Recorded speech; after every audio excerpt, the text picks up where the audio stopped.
Hi there. This is an unregulated and somewhat headlong presentation, opening for discussion. Right now, I'm not mincing words and I'm not providing context or every possible little softener or anything about that because I want to discuss 10 candles and proceed from there. There will be two parts. One is dealing with it in terms of just taking the text absolutely as is. Then I'll go back because everybody's going to be saying, but, how would you do it? And I'll tell you how I would do it.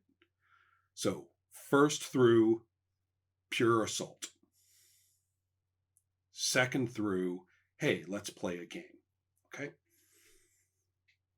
Here we go. First things first, I'm not going to summarize every last single rule in the game. If someone says, but you forgot to say this, too bad. Read it yourself. You know it's there. I know it's there.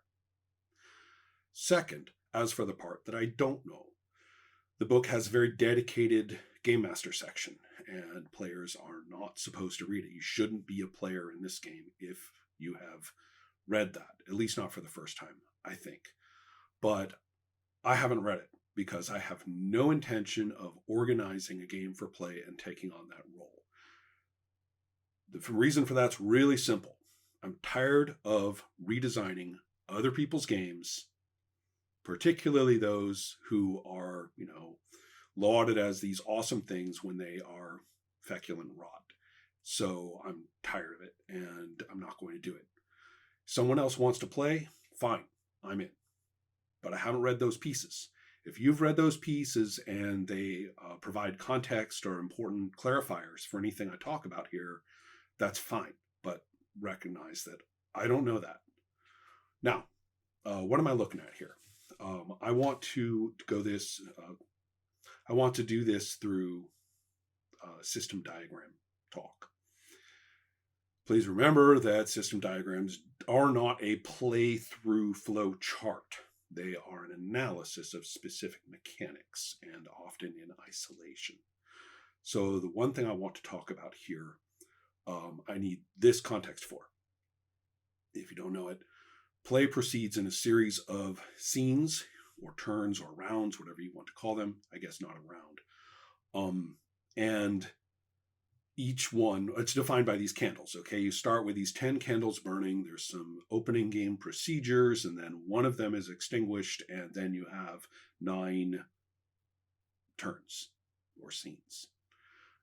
And the candles, basically go out.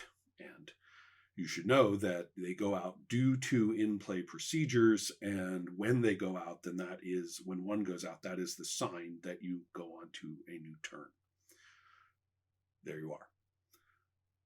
What else do we have? Each person, besides the game master, has a character, and they have a little stack of cards, 4 of them.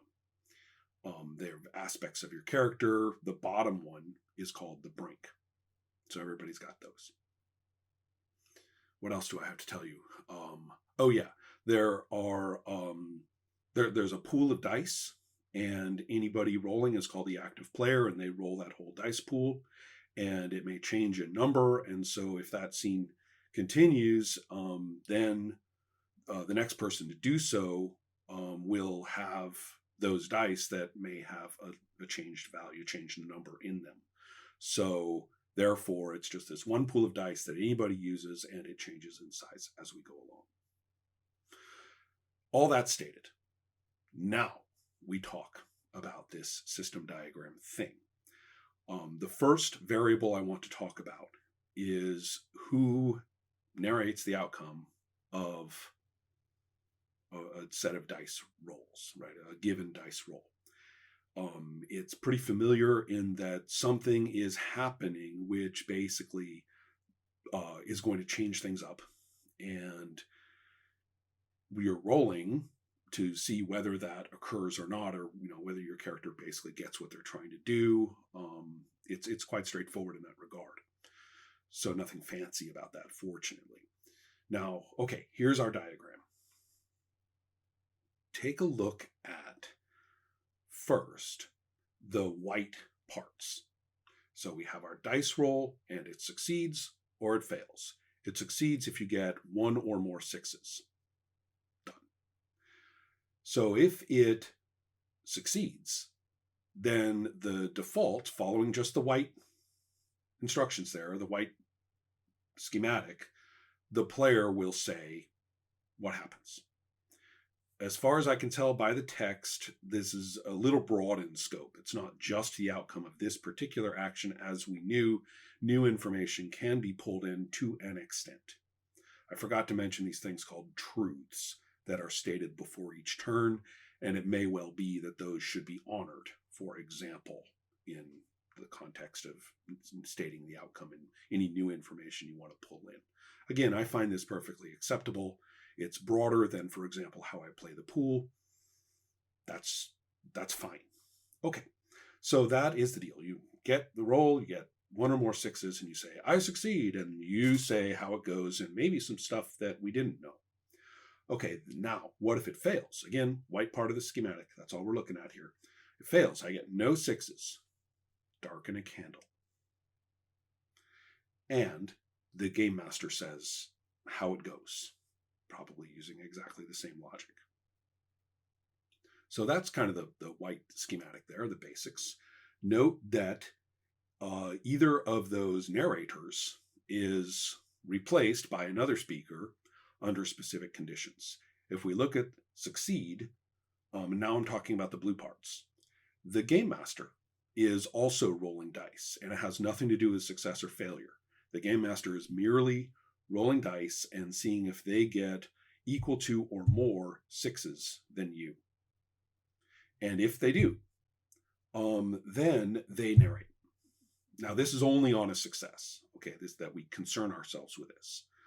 But that's the deal. Basically, there is this other roll, and perhaps the game master narrates the success instead of you. Okay. Then, further, however, the player, the active player at that time, has the option, if that occurs, so we're kind of on the edge case now, if that occurs, then we look at that green part and realize that the player can say, whoa, okay, I got my success, and the game master got more 6s than me, so they're going to narrate. I darken this candle, and now we go kind of back to me narrating as if the game master had not rolled more 6s. That is the green addition there.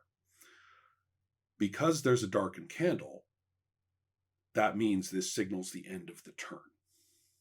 So there will not be further activity and rolls in this particular turn, even though I got this success.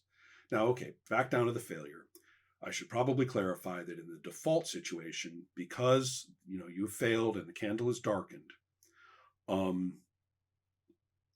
that signals the end of the turn. The game master narrates whatever it is, and we close out the turn and move on to the procedures for the next one.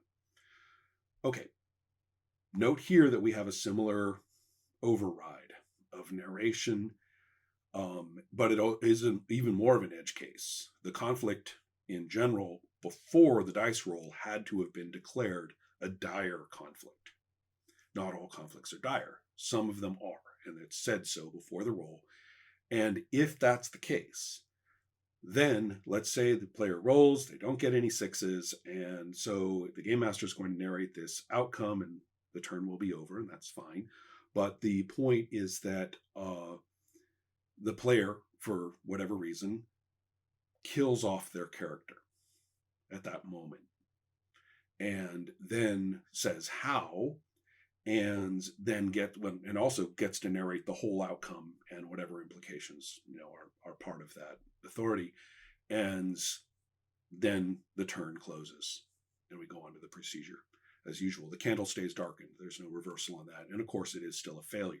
It's just that the player gets to narrate the outcome, including the death of their character. So what we're looking at here is a very basic setup where if I succeed, I get to narrate. If I fail, then the game master narrates. And then there are edge case conditions of flipping that.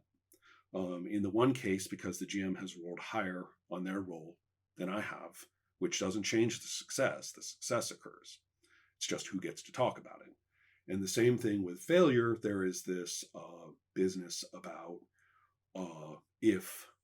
hold on. It's a little similar in that if the player wants to narrate, in the circumstances of the game master narrating, both for success or the default condition for fail, then the player gets to do something a little drastic. In the case of the success, darkening a candle. In the case of a dire conflict and the failure, killing off their character. I don't know about you, but those look kind of extreme, okay? For whatever reason, there is this implication that the player doesn't really want the game master narrating. Now, whether there's some instructions that justify that in the game master section, I don't know.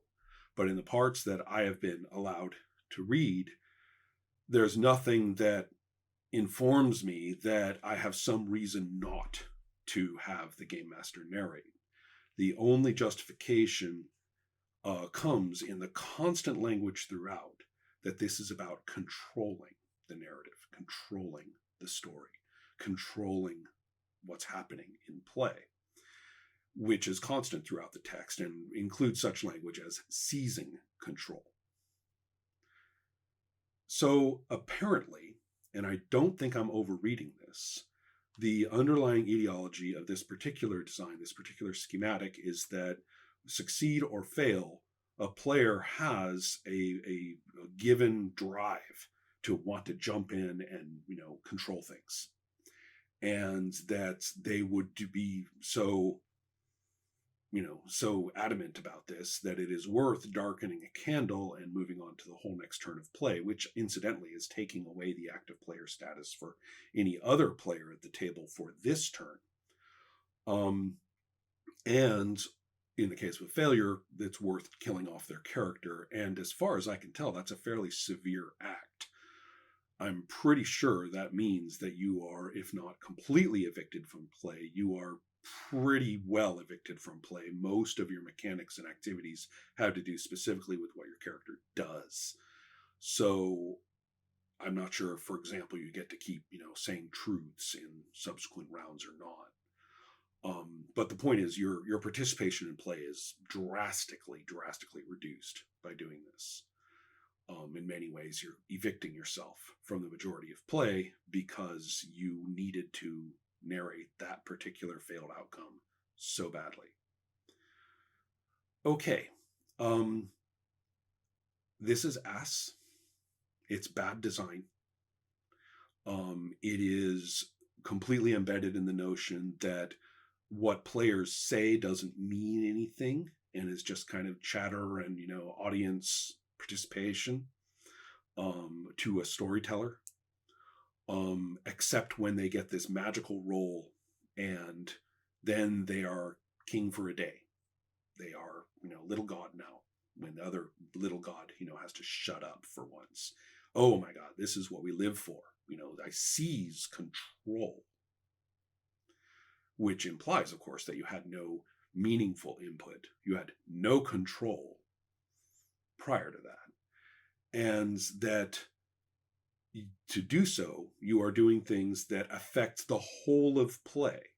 It's very different from the monologue of victory in the pool, where your choice is between getting an additional die for your pool or taking the monologue of victory. And one big part of what we've learned in playing the pool a lot is that this is not giving up something in order to buy something.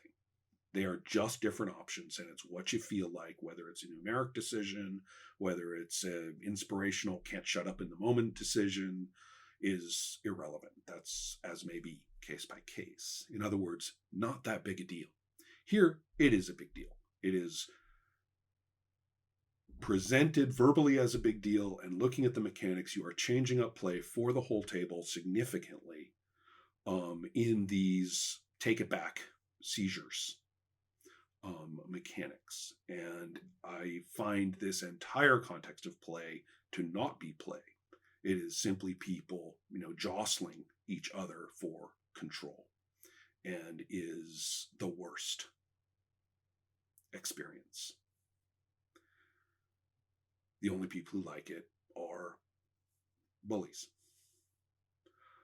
So that is the basics that I'm looking at there for that first diagram.